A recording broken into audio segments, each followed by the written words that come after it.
The Department of Health is cautioning the public to be extra careful in their food preparation. This followed various cases of food poisoning in the past several days. This report. The DOH finds different cases of food poisoning in the country alarming. The agency is urging the public to make sure the food they are eating is clean and safe. Nababahala din kami sa mga lumilitaw na mga kaso dala ng pagkain, ng pagdumi, sabi ng food poisoning, dahil malawak din naman ang pwedeng maging dahilan nito. Hindi kasi natin blame sa publiko, sa mga manufacturer, yung pagka-problema sa tiyan nila, yung pagdudumi. The DOH also lauded groups who have filed cases against those who they thought poisoned their loved ones.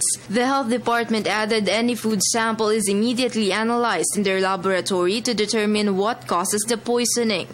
The DOH said the reported cases of food poisoning were not intentional, except for the milk tea poisoning in Manila. Ang importante kasi dito yung kalinisan, yung hygiene. So kung hindi ka magiging maingat sa paghahanda ng mga pagkain mo, talagang magkakaroon ng ganitong problema.